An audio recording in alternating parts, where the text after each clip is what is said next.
Fala galera, beleza? Eu sou Vinícius Maria e resolvi gravar esse vídeo porque muita gente me perguntou o seguinte: e aí, vai ter eleição?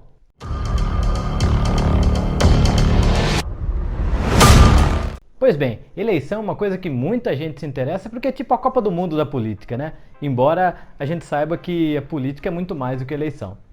De qualquer forma, essa pergunta é muito importante porque, de fato, estamos vivendo uma pandemia sem precedentes e essa pergunta é muito relevante porque temos que decidir se a eleição será em outubro ou será adiada. A minha ideia aqui não é ficar fazendo previsões se isso vai acontecer ou não, até porque no momento as eleições estão mantidas para outubro.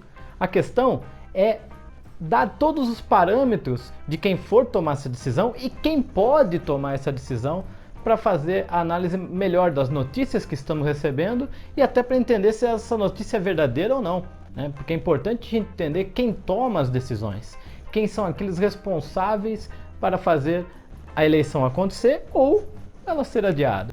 E quem pode decidir isso? Olha que interessante, as eleições do Brasil têm data marcada na Constituição.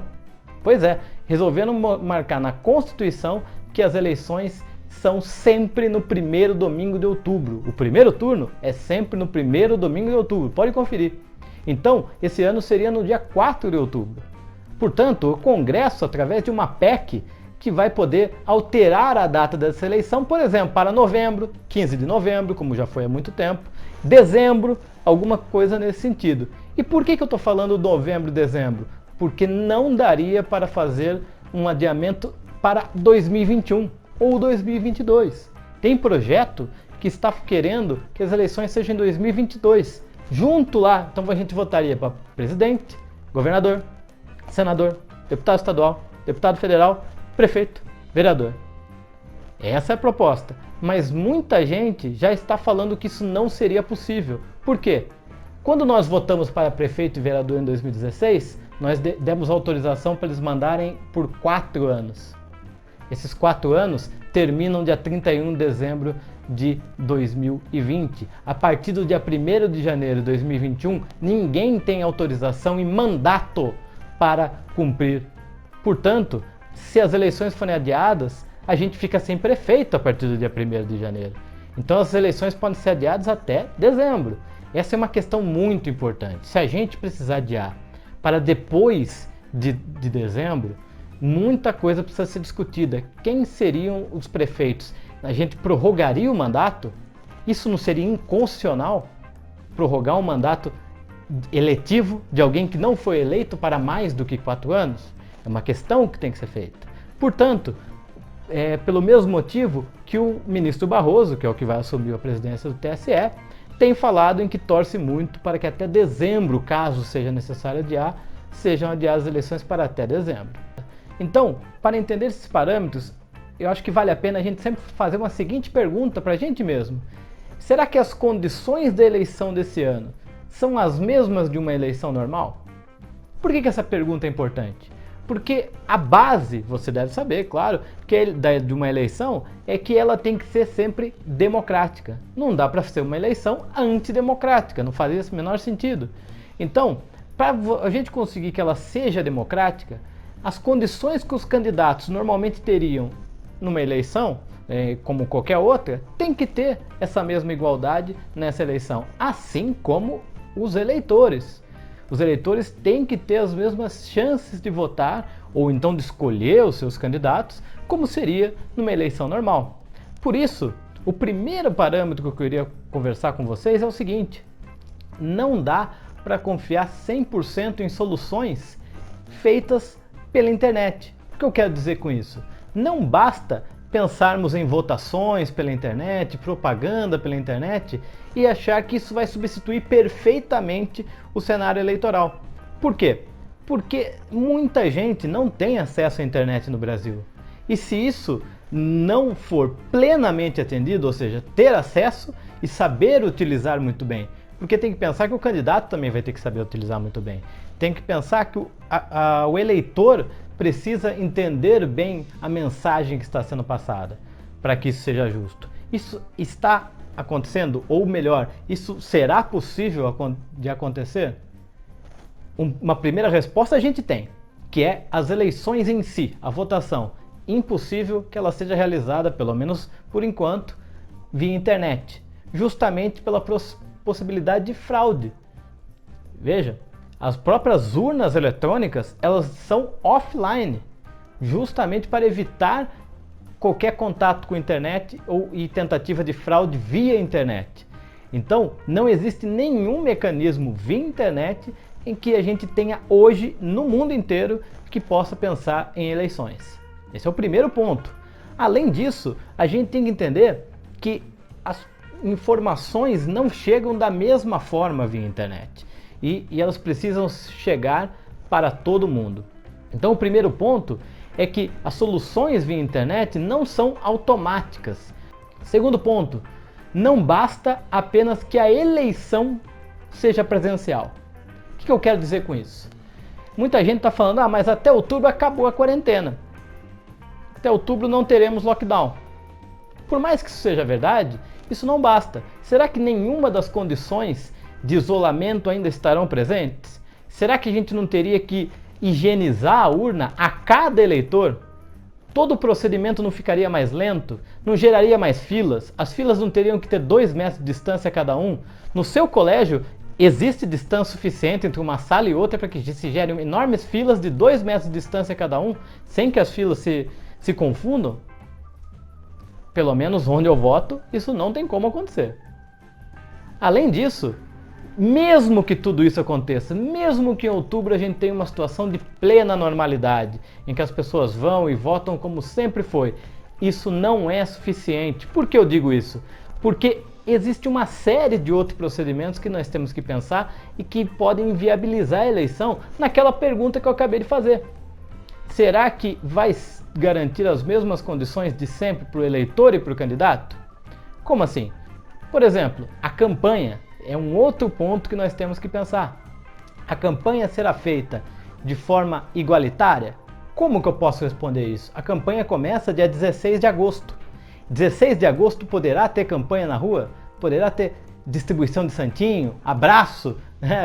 Muita gente, a gente tem um símbolo muito comum de candidato, né? A gente vê o candidato comendo pastel, carregando criança. Isso vai ser possível em agosto? Aí você pergunta, mas campanha não precisa ser isso, não é todo mundo que faz. Campanha pode ser via internet? Bom, concordo que muita coisa não precisa ser feita, mas será que o corpo a corpo não é necessário? Será que todo mundo vai conseguir receber as informações do seu candidato via internet? Veja, nós estamos falando de eleições municipais. Muita gente escolhe o vereador perguntando para ele, na cara a cara, o que ele fará pelo bairro, por exemplo. Então, é muito complicado que uma eleição não seja presencial ou que seja permitido que seja presencial. Imagine uma eleição apenas via internet. Além disso, tem candidato que não tem a habilidade via internet que teria, por exemplo, na rua. Será que seria uma eleição justa? Será que é uma campanha democrática que seja via internet apenas? Então, isso é uma questão que tem que ser colocada para quem for decidir, mas ela é importantíssima. E não basta simplesmente acontecer as eleições, uma campanha, por exemplo, seja feita só pela internet, a eleição presencial, e mesmo assim isso pode ser alvo de discussões na justiça após. Ou seja, podemos até ter uma eleição em que seja decidida via internet, via judiciário, para decidir se essa eleição será válida ou não. Olha a situação. Além disso, tem outras situações que estão sendo decididas. Agora, por exemplo, 20 de julho a 5 de agosto são as convenções partidárias. Essas convenções partidárias, elas são as escolhas que os partidos fazem de quais candidatos eles vão querer fazer. Por exemplo, o candidato ele primeiro precisa ser escolhido pelo partido, né? Isso acontece de 20 de julho a 5 de agosto. E essa escolha é presencial, essa votação é presencial com assinatura em ata. O Tribunal Superior Eleitoral já decidiu que é possível que isso seja feito de outros meios, como, por exemplo, por videoconferência, mas não falou como fazer. Olha que interessante, os partidos estão pensando em vários mecanismos, tem partido até criando aplicativo para que a votação seja feita por ele, mas ninguém sabe se o TSE depois vai validar essa votação. Ele precisa ainda falar como ele vai fazer, e isso ainda não foi definido. Estamos falando de julho. Antes disso, Em junho, nós temos os testes da urna. Toda vez em Brasília, hackers são convidados para testar as urnas para tentar quebrar ela. Nesse teste, eles veem possíveis defeitos que a urna tem para que sejam corrigidos antes da eleição. Esse teste é presencial, lembra? A urna é offline. Então esse teste precisa ser presencial em junho. Será que isso vai ser possível? Então todos esses parâmetros têm que ser analisados, têm que ser levados em consideração. Sem contar datas que já foram, prazos que já aconteceram, que ainda podem ser julgados antidemocráticos. Por exemplo, já acabou o prazo para as pessoas regularizarem o título. Todo mundo conseguiu regularizar o título pela internet? Apesar do grande esforço da Justiça Eleitoral de tentar atender todo mundo, será que todo mundo realmente conseguiu mudar o seu local de votação porque mudou de cidade nesses últimos anos? Será que conseguiu regularizar porque deixou de votar, pagar a multa, tudo certinho? Eu já acho que muita gente deixou de votar. Em uma situação normal, poderia votar. É uma questão importante. Antes disso, em abril, terminou o prazo para as pessoas se filiarem a partidos, quem quiser ser candidato, ou até mesmo de saírem de alguns cargos. Imagine, por exemplo, que tem secretário de saúde do município que teve que sair do cargo no meio da pandemia para ser candidato a, seja prefeito ou vereador, porque deu prazo. Então, esses prazos já aconteceram e podem ser discutidos se houve cenário comum, né, ou regular, ou propício para que todas essas questões acontecessem.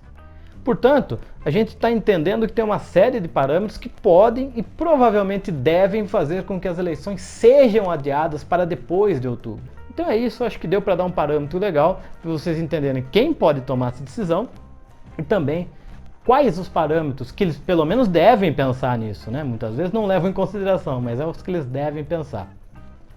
E mais uma coisa, aproveitando esse vídeo, gostaria de dar um recado importante, né? Vocês sabem que eu sempre tento, através do vídeo, ser muito claro e transparente com vocês das minhas escolhas. Sempre tento participar, me envolver da política local ou nacional, como eu sempre faço aqui, para que vocês também acompanhem e entendam como se dá as escolhas políticas.